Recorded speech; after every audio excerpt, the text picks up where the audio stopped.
5-year-old triplets meet the dad they never knew in the hospital hallway while mom is hospitalized. Before we begin, tell me something about where you live. What's the weather like today? The marble floors of Boston Memorial Hospital echoed with purposeful footsteps as James Westbrook adjusted his Italian silk tie one final time. At 38, he commanded boardrooms across 3 continents, but today's press conference felt different, more personal than any business deal he'd ever negotiated.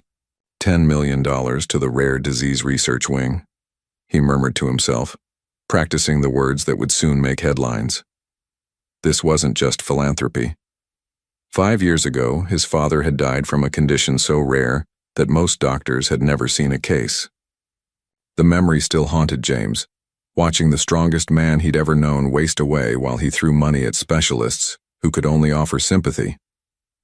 His assistant briefed him on the final details as they walked toward the conference room, but James's mind wandered to the empty penthouse that awaited him after today's ceremony. Despite his fortune, despite the empire he'd built from nothing, he returned each night to silence and designer furniture that had never felt like home. As camera flashes began popping and reporters settled into their seats, James stepped up to the podium. But before he could speak, his thoughts betrayed him once again, drifting to Catherine Collins, the woman whose laughter once filled his college apartment, whose paintings covered every wall, whose dreams he'd abandoned for Asian markets and profit margins. It had been almost 6 years since their bitter goodbye, when she'd refused to follow him overseas and he'd chosen his ambition over her heart. He wondered sometimes if she still painted sunsets the way she used to, still believed in love stories that lasted forever. "Ladies and gentlemen," James began, his voice steady despite the emotions churning beneath his expensive suit. "Today, we take a step toward ensuring no family suffers the way mine did." The press conference had ended with handshakes and congratulations, but James felt restless. Instead of heading to his waiting limousine, he dismissed his driver and chose to walk alone through the hospital's quieter corridors. Something about the sterile hallways reminded him of those final weeks with his father. The smell of disinfectant, the hushed conversations, the weight of hope slowly fading. He found himself in the special treatments wing, a section he'd helped fund but never actually visited. The afternoon light filtered through tall windows, casting long shadows across the polished floor. That's when he saw them. 3 identical little girls, perhaps 5 years old, stood near the nurse's station like a living rainbow. One wore a bright red dress, another blue, and the third yellow. They watched him with the uninhibited curiosity that only children possess, their dark eyes tracking his every movement. James stopped walking. Something about them made his chest tighten. Not just their striking appearance, but something familiar he couldn't quite place. The girl in red crossed her arms in a gesture so achingly familiar that his breath caught. It was a defensive stance he'd seen before, years ago, in a cramped art studio when discussions about the future grew heated. "Excuse me," he heard himself saying to a passing nurse. "Those little girls, are they patients here?" The nurse smiled warmly. "Oh, the Collins triplets. No, they're visiting their mother. Poor little things have been here every day for weeks. Their mom is in room 314. Such a sweet family." Collins. The name hit him like a physical blow. James felt the blood drain from his face as mathematical. Possibilities raced through his mind. Collins was a common name, he told himself. It had to be a coincidence. But as he watched the girls whispering among themselves, he noticed other details that made his hands shake. The way the one in blue tilted her head when thinking. The stubborn set of the yellow-dressed girl's jaw. The protective way Red positioned herself slightly in front of her sisters. "Are you okay, sir?" the nurse asked, noticing his pale complexion. James forced a smile. "Fine, just, they remind me of someone." James barely slept that night. By dawn, he was pacing his penthouse office, cell phone pressed to his ear. "I need you to run a discreet background check," he told his private investigator. "Catherine Collins, likely in her mid-30s, Boston area. She has 3 daughters, triplets, approximately 5 years old." The call came back within hours, and the news shattered James's carefully constructed world. Catherine Collins, age 35, had been hospitalized for 3 weeks with systemic lupus, an autoimmune disease that had severely worsened. More devastating, her triplets had been born 5 years and 3 months ago, almost exactly 9 months after their relationship had ended. James stared at the medical timeline his investigator had compiled. The math was undeniable. He grabbed his jacket and headed straight for the hospital.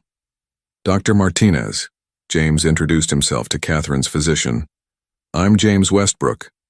I understand you're treating a patient with lupus, Catherine Collins.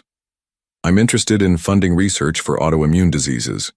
Dr. Martinez, a kind man in his 50s, spoke carefully about patient confidentiality but shared general information.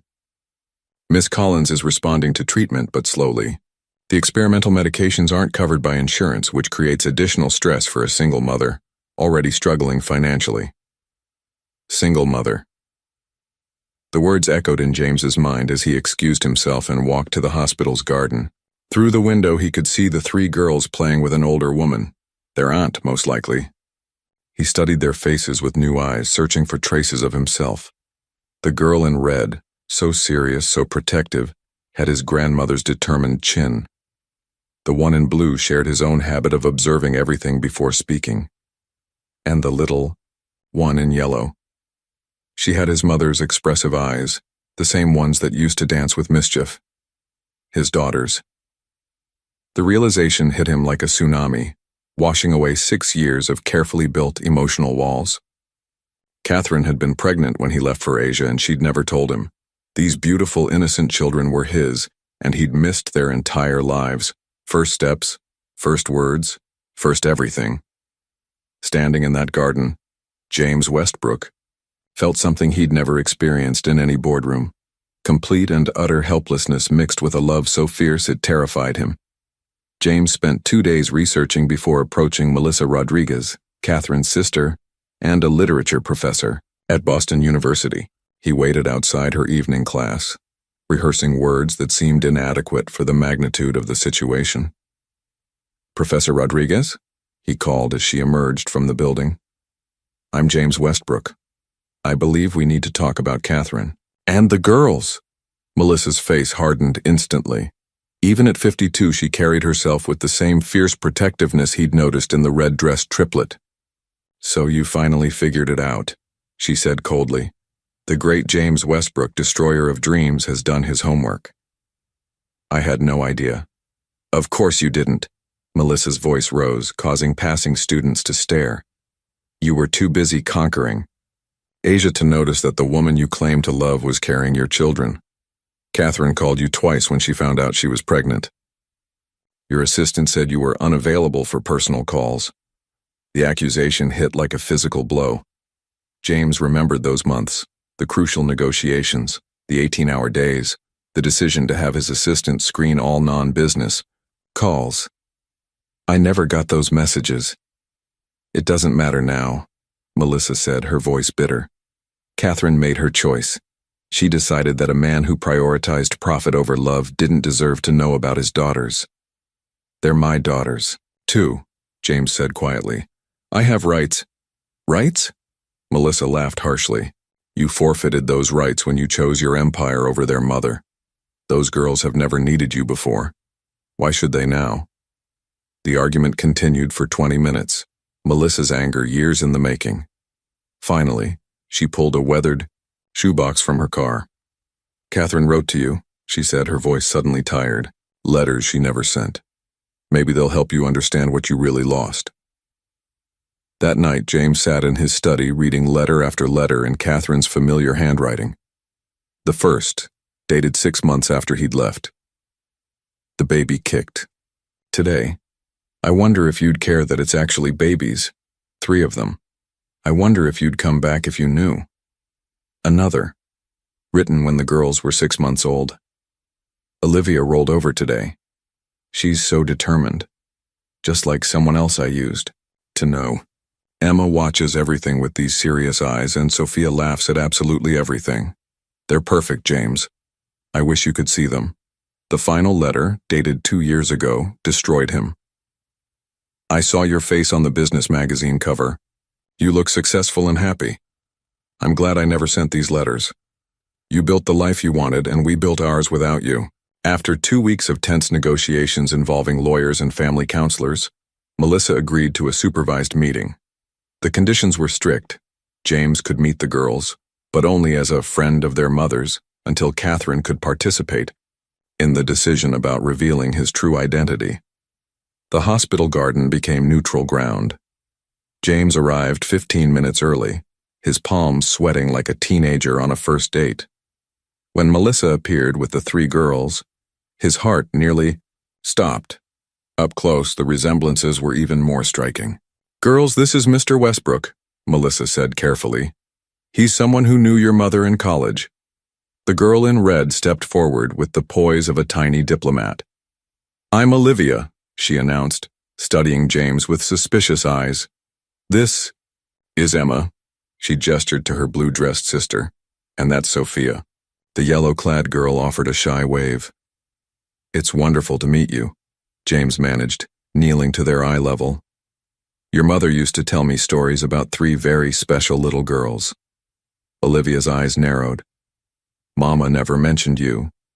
If you were friends, how come we never heard about you?" The question pierced through James's practiced composure. "Sometimes," he said slowly, "grown-ups take different paths in life, and they lose touch with people who were important to them. That doesn't mean they stop caring." Emma, who had been silently observing, suddenly spoke. "Are you the reason Mama sometimes looks sad when she sees families with daddies?" The innocent question hit harder than any business rival's attack. Melissa intervened quickly. "Emma, that's enough questions for now." But Sophia, the little empath, had been studying James's face. "Why do your eyes look sad like Mama's?" she asked with startling directness. James felt his composure cracking. These weren't just random children. They were his children, carrying pieces of his heart he never knew he'd left behind. "Sometimes," he whispered, "people make mistakes that hurt the people they love most. And that makes them very, very sad." Olivia's protective instincts kicked in. "Did you hurt our mama?" The question hung in the garden air like a thundercloud. James looked at each beautiful face, seeing Catherine in their expressions, seeing himself in their gestures. "Yes," he admitted quietly, "I did. And I'm sorrier than you could ever know." Over the following 2 weeks, James established a careful routine. Every day after work, he'd arrive at the hospital carrying coffee for Melissa and small gifts for the girls. Never expensive toys, but thoughtful items like colored pencils for Olivia's sketches, astronomy books for Emma, and sheet music for Sophia's humming. "You don't have to bring us things," Olivia said one afternoon, though she clutched her new sketchpad protectively. "Mama says people who really care don't need to buy caring." "Your mother is very wise," James replied, watching as Emma devoured a book about black holes with the intensity of a graduate student. "I bring these because I noticed what makes each of you happy. Olivia, you see beauty everywhere and try to capture it. Emma, you want to understand how everything works? And Sophia," he turned to the youngest, who was softly singing to a stuffed animal, "you make everyone around you feel better just by being yourself." Emma looked up from her book. "How did you know we were different? Most people think we're exactly the same." "Because," James said, settling into the chair beside their usual spot in the family lounge, "I've been watching you. Really watching. Olivia draws when she's worried. I've seen her sketching every time your mama has a bad day. Emma asks questions when she's scared because understanding makes her feel safer. And Sophia. She takes care of everyone's feelings even when she's hurting too." The girls exchanged glances, communicating in that silent language twins and triplets develop.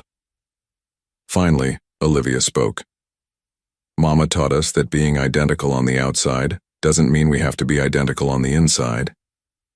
"She's absolutely right," James said. "You're 3 completely different people who happen to share the same beautiful face." Later that evening, as James prepared to leave, Sophia tugged on his jacket. "Mr. Westbrook, will you still come see us when Mama gets better and we go home?"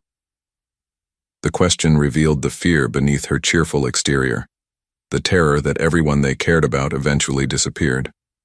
James knelt down, looking directly into eyes that mirrored his own. "Sophia, I promise you this. I will be here as long as you want me to be. Getting better doesn't mean saying goodbye." For the first time since they'd met, Olivia smiled at him, a small, tentative expression that felt like the greatest victory of his entire career. The week had been brutal. Catherine's condition had worsened suddenly, requiring emergency treatment in the ICU. The girls hadn't been allowed to see her for 3 days, and their usual brightness had dimmed to worried whispers and tear-stained cheeks. "They need a break," Melissa confided to James outside Catherine's room. "But I don't know how to give them one when I'm barely holding it together myself." James made a decision that surprised them both. "Let me take them to the cafeteria, just for ice cream. Sometimes the smallest normal things help the most." The hospital's cheerful cafeteria. The girls approached the ice cream freezer with the seriousness of judges deliberating a court case. Olivia studied every flavor twice. Emma read the ingredients on 3 different containers. Sophia changed her mind 4 times. "This is very important," Emma announced solemnly. "Ice cream choices can't be undone." James smiled, remembering similar moments from his own childhood. "You know, my dad used to take me for ice cream whenever I had to go to the doctor. He said ice cream doesn't fix anything, but it gives you strength to handle whatever comes next." "Did your daddy get sick too?" Sophia asked, finally settling. "On strawberry with sprinkles." "Yes, sweetheart. He got very sick and ice cream couldn't make him better. But those moments together, they helped us both be brave." They found a table by the window, the afternoon sun streaming across their faces. For 10 minutes, the girls seemed like normal children again, giggling when Emma got chocolate on her nose, debating whether sprinkles counted as a proper topping, watching other families with the curiosity of anthropologists. Then Sophia accidentally knocked over her cup, pink ice cream splattering across her yellow dress. Instead of laughing it off as she normally would, she burst into tears, not about the ice cream but about everything she'd been holding inside. Without hesitation, James knelt beside her chair, offering his handkerchief. "It's okay to cry about the big things, Sophia. The ice cream is just the excuse." As she sobbed against his shoulder, Olivia watched with new eyes. When Sophia finally calmed down, Olivia asked the question that had been burning in her heart. "Mr. Westbrook, what was our mama like when you knew her? Before us, I mean." James's voice grew gentle. "She was exactly like you 3, brave like Olivia, curious like Emma, and kind like Sophia. She painted pictures that made people feel less alone in the world." At 3 a.m., James's phone exploded with urgent messages. His company's most crucial acquisition, a deal 18 months in, the making was collapsing. His presence was required in London within 24 hours, or Westbrook Industries would lose the European expansion that represented nearly half their projected growth.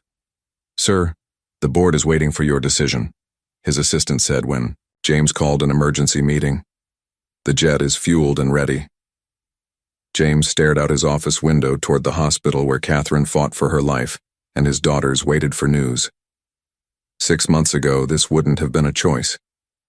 Business always came first. Success demanded sacrifice, but now, "Reschedule the London trip," he announced to his stunned board of directors.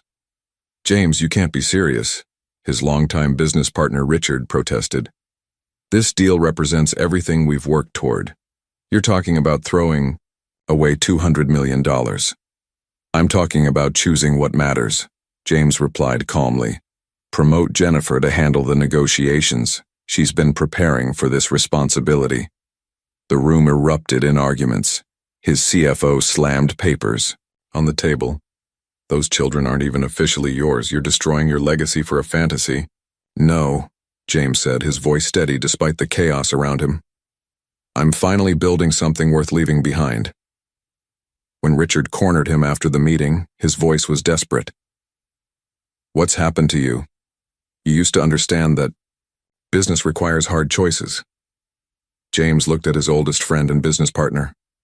"I made a hard choice once before, Richard. I chose profit over love, success over family.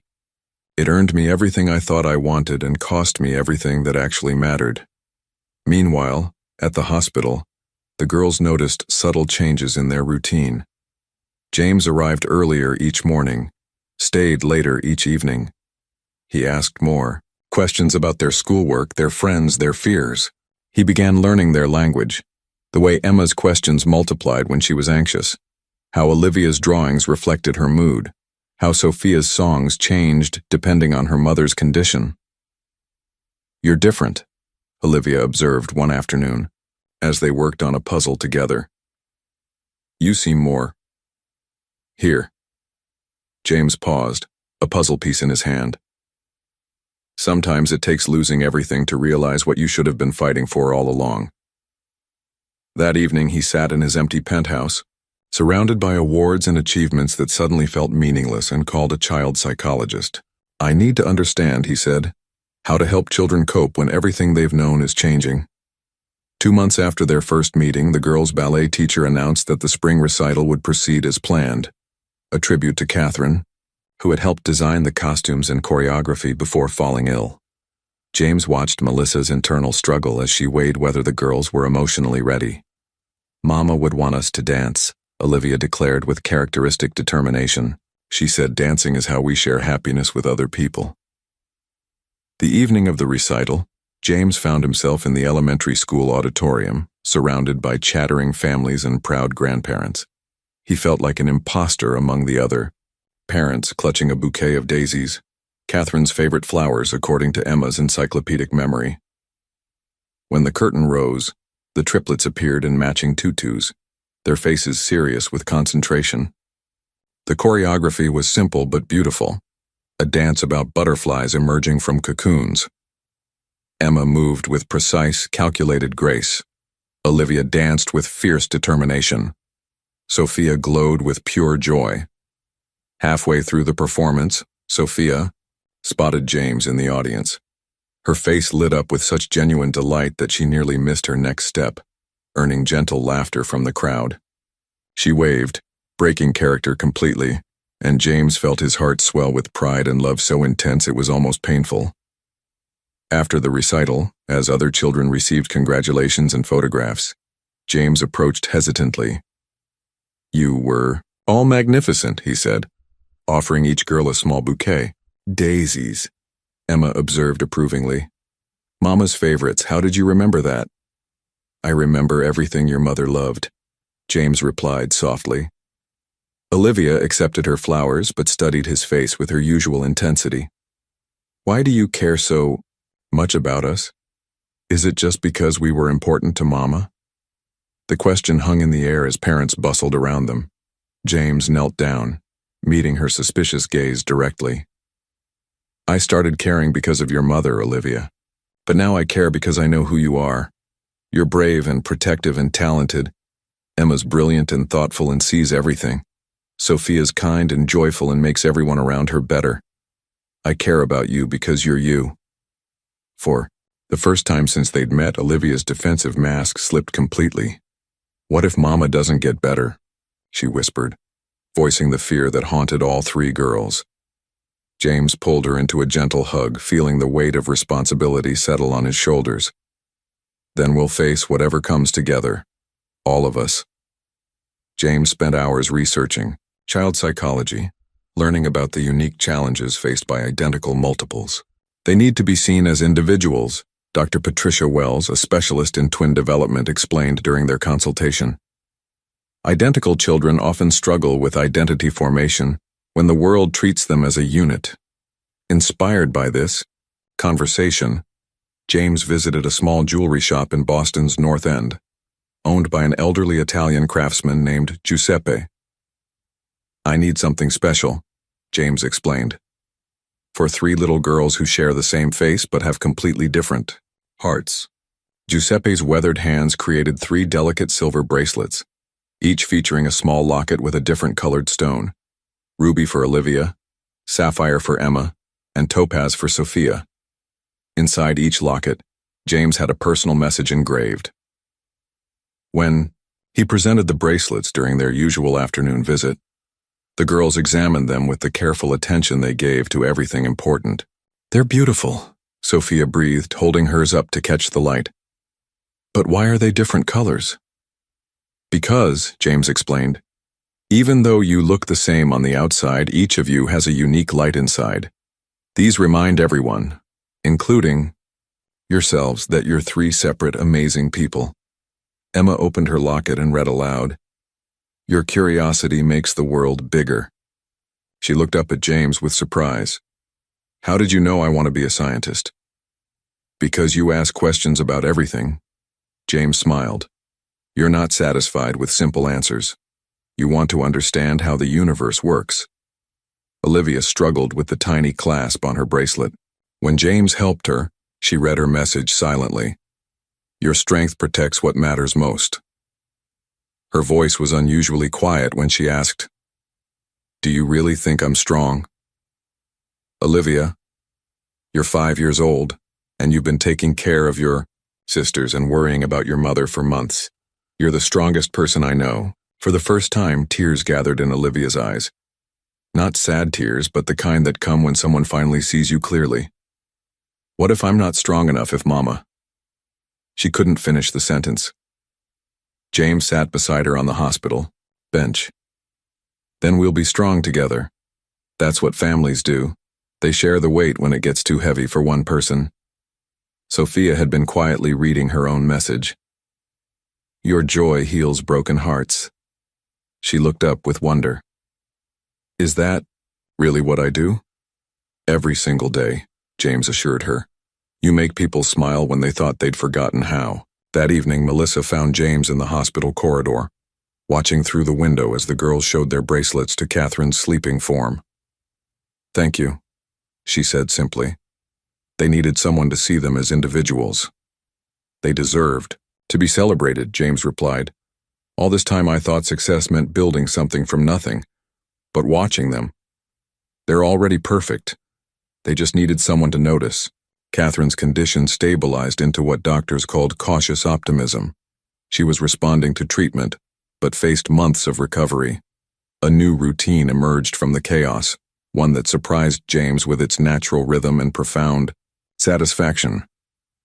He rented a furnished apartment 5 minutes from both the hospital and the girls' school, trading his sterile penthouse for a place where finger paintings could be taped to refrigerators and children's laughter could echo off the walls. His corporate driver was replaced by a modest SUV with car seats and a glove compartment full of wet wipes. 3 afternoons a week, James picked up the girls from Riverside Elementary. The first time he appeared at the school gates, other parents stared curiously at the impeccably dressed businessman standing among the usual crowd of mothers and nannies. By the 3rd week, he was just Mr. Westbrook, the man who always remembered which daughter needed help with math homework and which one required extra time to process new information. "Emma needs 15 minutes to think before she answers difficult questions," he explained to their teacher, Mrs. Chen, during a parent conference he attended with Melissa. "And Sophia processes emotions through movement. If she seems restless, she's not being disruptive. She's managing her feelings." Mrs. Chen seemed impressed by his insight. "Most people assume identical children have identical needs. You've clearly taken time to understand their individual personalities." The truth was, James found himself fascinated by their differences. Olivia approached new situations with cautious assessment, like a general surveying a battlefield. Emma collected information obsessively before making decisions, surrounding herself with facts like armor. Sophia dove into experiences heart first, trusting that love would guide her safely through. Sunday mornings became sacred. Pancake Sundays, as Sophia christened them. James discovered that cooking for children required different skills than negotiating international acquisitions. Pancakes had to be perfectly round for Emma, shaped like flowers for Sophia, and served with fresh fruit arranged in patterns for Olivia's artistic eye. "Why do you make them different for each of us?"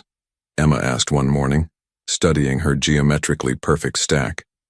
"Because each of you is different," James replied, flipping another pancake. "Why would I give you all the same thing when you don't want the same things?" These conversations, he realized, were the real education. The girls asked questions that cut straight to essential truths. Why do some people have daddies and others don't? Why did God make Mama sick? Why do adults sometimes make promises they can't keep? James found himself sharing stories about Catherine that painted pictures of their mother before motherhood transformed her. Your mama once spent her entire grocery money on art supplies, then lived on peanut butter sandwiches for 2 weeks because she had to finish a painting. She said some things were more important than comfort. Like taking care of us is more important than staying healthy? Olivia asked with uncomfortable insight. Your mother's illness isn't because she took care of you, James said carefully. Sometimes bodies just get sick no matter how well we take care of them. But yes, she's always put your needs before her own comfort. Emma, ever practical, asked, Is that why you started visiting us, because Mama couldn't take care of us the way she usually does? The question forced James to confront his own motivations honestly. I started coming because I was worried about you. But I keep coming because I love spending time with you. All of you make me laugh and think and want to be better than I was yesterday. Sophia crawled into his lap during one of these Sunday conversations. Do you think Mama will like having you around when she gets better? It was the question that haunted James's quiet moments. He and Catherine would need to navigate their new relationship as co-parents without the romantic history that had both connected and destroyed them. I hope so, sweetheart. But even if things are complicated between your mama and me, nothing will change how I feel about you three. Adults make things too complicated, Olivia observed with 5-year-old wisdom. We just want everyone to be happy and together. Looking at their hopeful faces gathered around his small dining table, James realized that these Sunday morning conversations had become the highlight of his week. More satisfying than any board meeting, more rewarding than any successful acquisition. For the first time in his adult life, he was building something that couldn't be measured in profit margins or stock prices. 4 months after their first meeting, Dr. Martinez delivered cautiously optimistic news. Catherine's treatment was working, but her recovery would require at least another 6 months of careful monitoring and gradual rehabilitation. The girls would need stability, routine, and space to be children while their mother healed. James looked around Catherine's small 2-bedroom apartment during one of their planning meetings with Melissa. The cramped space had served them well when it was just Catherine and the girls, but now it felt inadequate for the expanding needs of 3 growing children, a recovering mother, and the supportive aunt who'd put her own life on hold. We need more room, James said carefully, not wanting to overstep boundaries that were still being negotiated. Somewhere with space for Catherine to recover properly, room for the girls to play, and an area where she can paint again when she's ready. Melissa's expression tightened with familiar suspicion. We can't afford anything bigger, James. Catherine's medical bills have drained her savings, and I'm covering what I can on a professor's salary. I'm not suggesting you pay for it, James replied. I'm suggesting we find something that works for everyone and let me handle the finances, not as charity but as family taking care of family. The word hung in the air between them. Family. It was still so new, this concept of belonging to something bigger than his corporate empire. They spent 3 weekends looking at houses in family-friendly neighborhoods within reasonable distance of both the hospital and the girls' school. James let the girls and Melissa lead the search, noting what made them light up with excitement and what caused them to exchange doubtful glances. Too fancy, Emma pronounced after touring a modern mansion with sleek lines and minimalist decor. Mama likes things with character. No garden for herbs, Sophia noted sadly at another property. Mama needs her tea plants. Olivia was even more specific. The light is wrong. Mama needs morning sun for her paintings, but not so much that it washes out the colors. Finally, they found it. A charming Victorian house in Cambridge with hardwood, floors worn smooth by generations of families, large windows that caught perfect northern light, and a backyard featuring an enormous oak tree that practically begged for a treehouse. Look, Sophia squealed, running toward the tree. It's like the one in our favorite story. Emma was already calculating angles and measurements. We could build a reading nook up there, somewhere quiet to think. But it was Olivia's reaction that sealed the decision. She stood in what would become Catherine's art studio, her small hand pressed against the window glass. Mama could paint the sunrise from here, she said softly. She always said morning light makes everything look hopeful. James found himself negotiating with the seller that same afternoon, driven by an urgency he'd never felt about any business transaction. This wasn't about investment potential or market value. This was about creating a sanctuary where his fractured family could heal and grow. 6 bedrooms, he explained to the girls as they walked through again. 1 for your mama, 1 for Aunt Melissa, 1 for each of you. A guest room for when you have friends over, and my room when I stay here. When you stay here? Emma asked with characteristic precision. Not if? James knelt down to their level in the empty living room. I'd like to be part of your daily lives if you want that. Not just weekend visits or special occasions, but real. Family life, helping with homework, making breakfast, reading bedtime stories. The girls exchanged one of their wordless conversations, communicating with glances and subtle nods. Finally, Olivia spoke for all 3. We want that too. But what about Mama? Shouldn't she get to decide about her own house? We'll ask her, James promised. This only works if everyone agrees. That evening at the hospital, they presented their plan to Catherine, who was awake and alert for longer periods each day. James watched nervously as she studied the house photos on Melissa's tablet, her expression unreadable. It's beautiful, she said finally. But James, I can't let you buy us a house. That's too much even for... For what?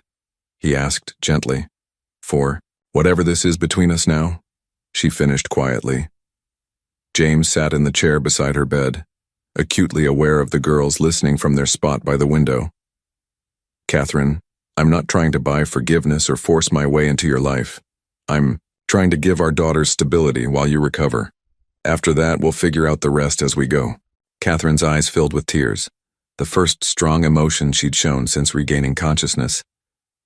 They need this, don't they? Space to be children instead of tiny adults worried about everything. We all need this, James admitted. Even me. I've lived in empty spaces my whole adult life. I'd like to try living in a home. Sophia, unable to contain herself any longer, bounced over to the bed. Mama, there's a perfect spot for your easel and a garden for your herbs, and the kitchen is big enough for all of us to help make dinner. Catherine smiled, the first genuine smile James had seen from her in months. It sounds perfect, baby. Girl. 2 weeks later, moving trucks arrived at the Victorian house. James had arranged for the girls' belongings to be carefully packed and transported, but he was surprised to discover how little they actually owned. Years of financial struggle had taught Catherine to value experiences over possessions, relationships over things. We travel light, Melissa explained, noticing his expression as the movers finished in less than 2 hours. That first night in the new house, James tucked each girl into their own bedroom for the first time in their lives. Olivia's room faced east for morning light. Emma's had built-in bookshelves and a reading corner. Sophia's overlooked the garden where she could watch birds and butterflies. It feels too big, Sophia whispered as he kissed her goodnight. It'll feel smaller once we fill it with memories, James promised. Give it time. Standing in the hallway afterward, surrounded by the sounds of an old house settling around its new family, James realized he'd never felt more at home anywhere in his life. 6 months had passed since James first encountered his daughters in the hospital corridor. Catherine's 36th birthday arrived on a crisp October morning, marking both her recovery milestone and the longest period of consciousness she'd maintained since her illness began.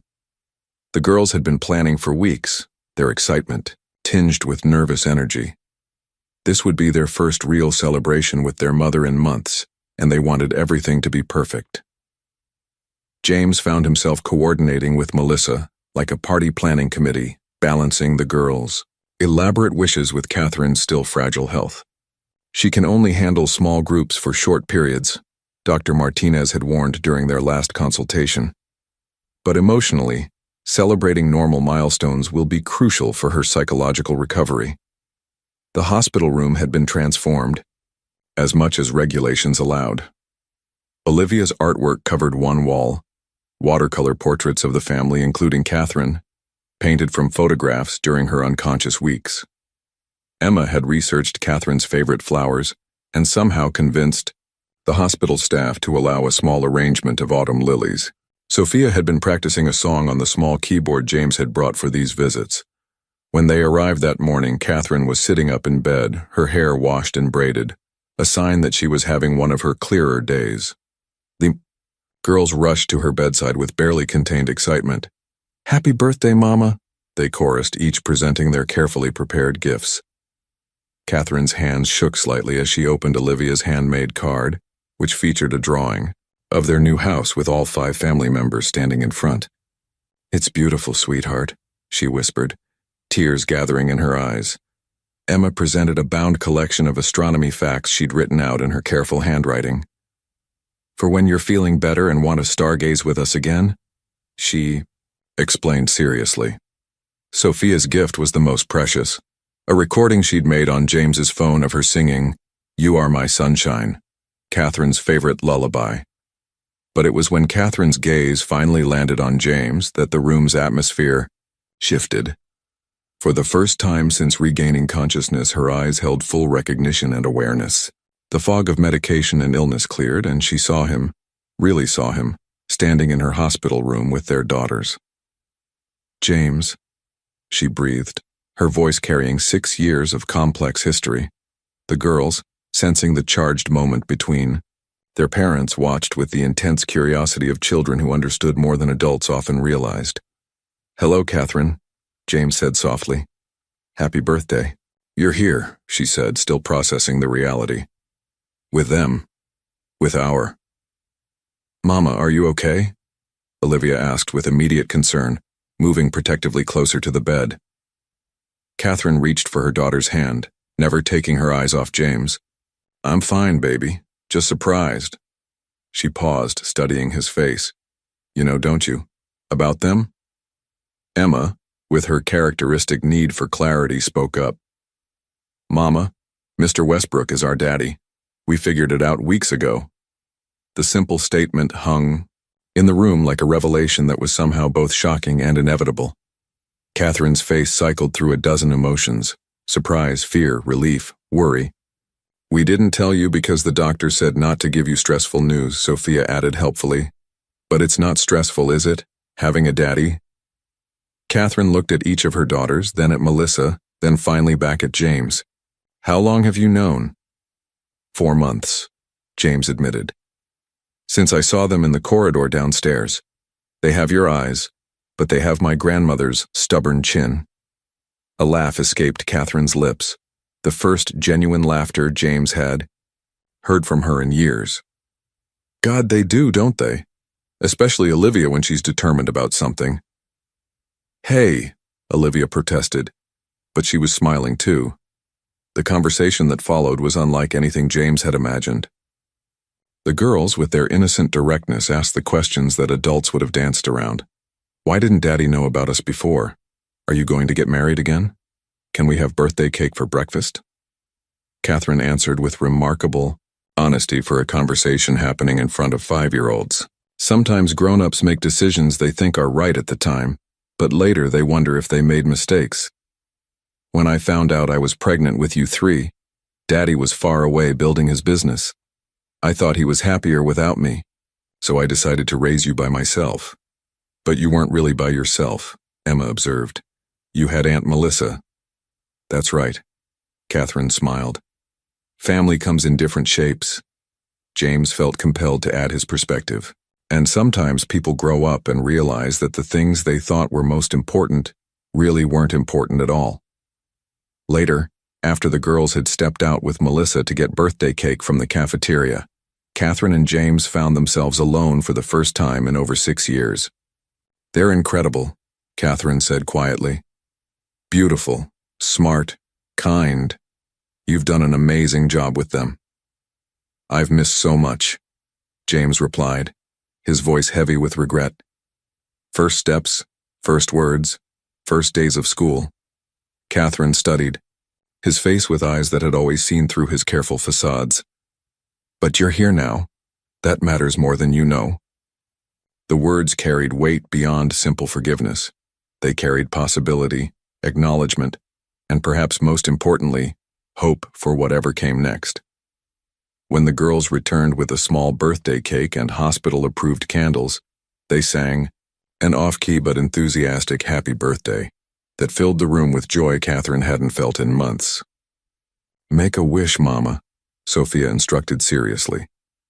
Catherine closed her eyes, surrounded by her daughters and the man who had once broken her heart, but was now helping to heal their family. When she opened them again and blew out the candles, James saw something in her expression he recognized from their college days. The look she got when she believed, despite everything, that happiness was possible. 1 week after Catherine's birthday celebration, everything shifted in a heartbeat.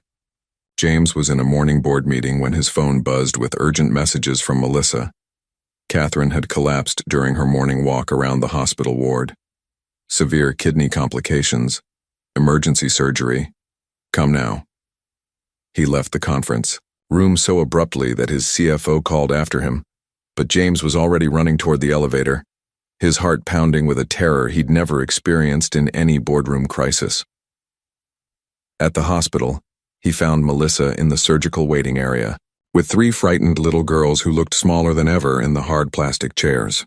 Their usual colorful dresses seemed muted under the harsh fluorescent lights, and their faces carried the blank shock that comes when a child's world tilts off its axis. "What happened?" James asked Melissa quietly, kneeling beside the girls. "Her kidneys started failing," Melissa explained, her voice barely controlled. "It's a complication of the lupus, they said. They said the next few hours are critical." Emma, always the one who needed facts to process fear, looked up at James with desperate eyes. "Is Mama going to die?" The question cut through him like a blade. In his business world, he'd learned to frame difficult truths diplomatically, but children deserved honesty, even when honesty was terrifying. "I don't know, sweetheart," he said, pulling her into his arms. "The doctors are working very hard to help her. That's all we can do right now. Wait and hope and take care of each other." Sophia, who had been unnaturally quiet, suddenly crawled into his lap and began crying with the kind of deep, body-shaking sobs that seemed too big for such a small person. James held her, feeling completely helpless as she soaked his shirt with tears. But it was Olivia's reaction that broke his heart most completely. She sat rigidly in her chair, her small hands clenched into fists, her jaw set with determination that was heartbreaking in its futility.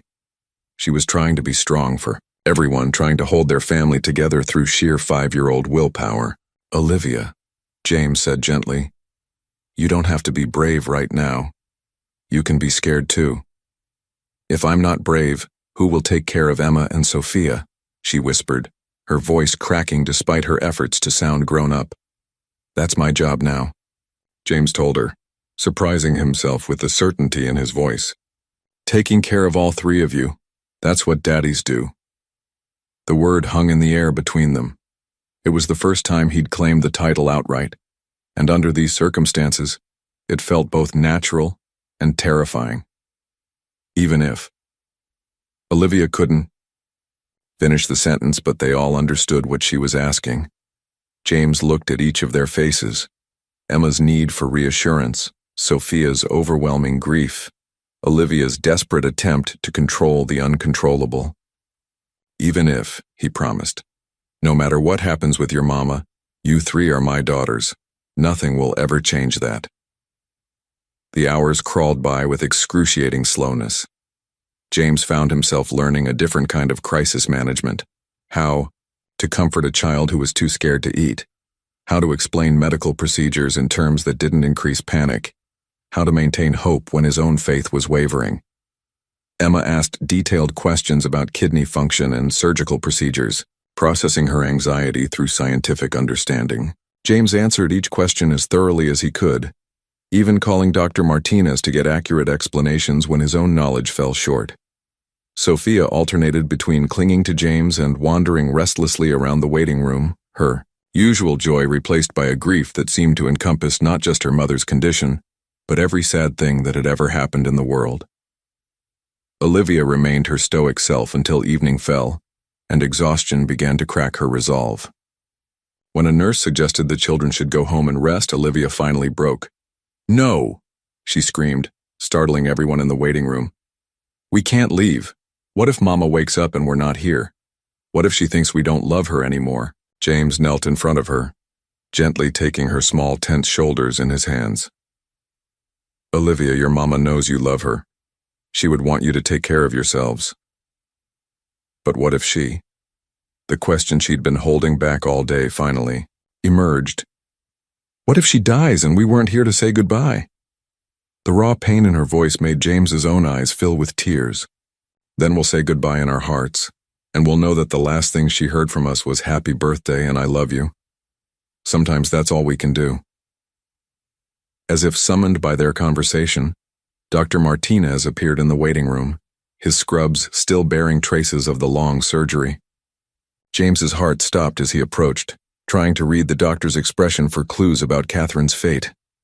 The surgery went well, Dr. Martinez said, and James felt the breath he'd been holding for hours finally release.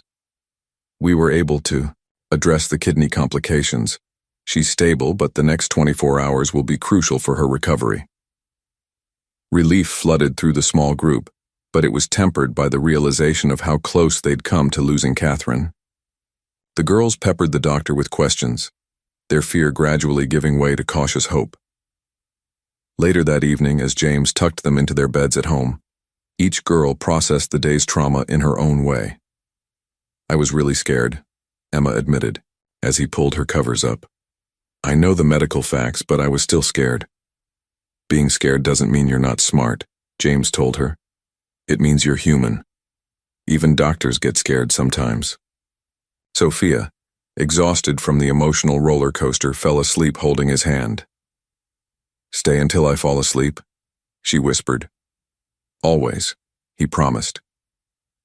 But it was his conversation with Olivia that would stay with him longest. As he sat on the edge of her bed in the darkness, she asked the question that had been building all day. If Mama had died today, what would happen to us? James knew this was a moment that would define their relationship forever. You would stay with me, he said, without hesitation. This is your home now, and I'm your father.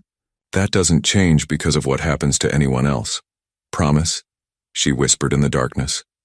I promise, he said, and meant it with every fiber of his being. We're a family now, Olivia. Families stick together, especially when things get scary. For the first time since the morning's crisis began, Olivia relaxed completely, sinking into her pillow with the exhaustion of a child who had carried too much responsibility for too long.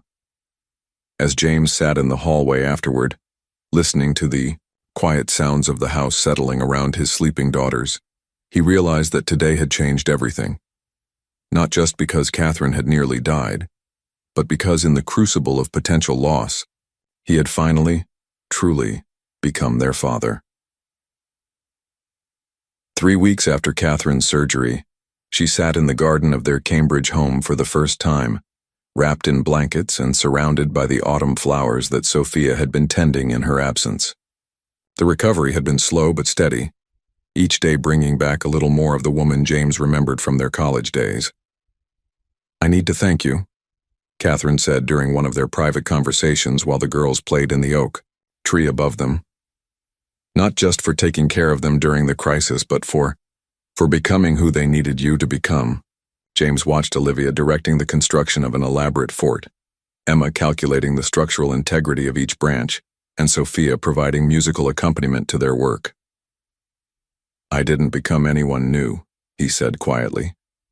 I just finally became who I was supposed to be all along. Catherine studied his profile, seeing changes that went deeper than the laugh lines around his eyes, or the way he absently reached for wet wipes when Sophia's hands got dirty. The James I knew 6 years ago would never have walked away from that European deal. The James from 6 years ago didn't know what he was walking away from when he chose business over love, he replied. I won't make that mistake again. They sat in comfortable silence, watching their daughters create chaos and joy in equal measure. Finally, Catherine broached the conversation they'd been avoiding. What happens now, James? Between us, I mean. We're not the same people we were in college. No, James agreed. We're not. You're stronger than you were then, and I'm I hope I'm wiser. But I'm not expecting us to pick up where we left off, if that's what you're worried about. Catherine looked surprised. You're not? James turned to face her fully. Catherine, I love our daughters with everything I have. And I will always have feelings for you. You gave me the 3 most important people in my life.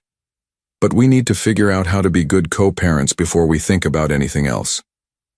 Co-parents, Catherine repeated, testing the words. I like the sound of that. Their conversation was interrupted by Emma calling from the tree. Mom, Dad, come settle an argument about physics. The casual use of Dad made both adults pause. It had happened naturally over the past few weeks, the girls transitioning from Mr. Westbrook to James to Dad without fanfare or formal announcement. Physics. Arguments are serious business, James called back, helping Catherine to her feet. Later that evening, after homework was finished and bedtime stories were read, the family gathered in the living room for what had become their nightly ritual. Catherine was finally strong enough to join them, curled in the comfortable armchair while James sat on the floor with Sophia in his lap and the twins flanking him. Tell us about when you were little, Daddy, Emma requested, continuing their ongoing project of collecting family history. As James shared stories about his own childhood, Catherine watched the easy affection between him and their daughters. Olivia absently braided his tie while he talked. Emma corrected his science facts with scholarly seriousness. Sophia dozed against his shoulder, completely secure in his presence. You know what I realized today? Olivia said during a pause in the storytelling. We're not a regular family, but we're a good family. What makes us not regular? Catherine asked, amused. Well, most families start with parents who love each other, then have babies, Emma explained with clinical precision. We started with babies, then got parents who learned to love each other. James and Catherine exchanged glances over the girls' heads, out of the mouths of babes. And that's okay? Sophia asked sleepily. That we're different? Sweetheart, Catherine said, reaching over to stroke her daughter's hair. The best families are the ones where people choose to love each other every day, no matter how they started. As the girls prepared for bed, James found himself helping with the routine that had become as natural as breathing, supervising toothbrushing, finding lost stuffed animals, adjusting nightlights to precise specifications. Daddy, Olivia said, as he tucked her in. Are you happy we found you? The question caught him off guard with its directness. Olivia, finding you 3 is the best thing that ever happened to me, even if it started with scary times with your mama being sick. Good, she said with satisfaction, because we're happy we found you too. Standing in the hallway afterward, James reflected on the journey that had brought them here. 6 months ago, he'd been a successful but empty man living in a sterile penthouse. Tonight, he was surrounded by finger paintings on refrigerators, homework scattered across dining room tables, and the gentle chaos of family life. Catherine appeared beside him, stronger now but still moving carefully. Regrets? She asked softly. James looked around their home, at Emma's astronomy books stacked on every surface, Sophia's artwork covering the walls, Olivia's latest masterpiece drying on the kitchen counter, and Catherine's easel set up by the window where she'd started painting again. Only one, he said. That it took me so long to understand what really matters. As they turned off the lights downstairs, James realized that his empire still existed. His company still thrived, but none of that defined him anymore. He was defined by 3 little girls who called him Dad, by a woman who'd given him a second chance at family, and by a Victorian house filled with laughter, arguments, bedtime stories, and unconditional love. He'd finally found his way home.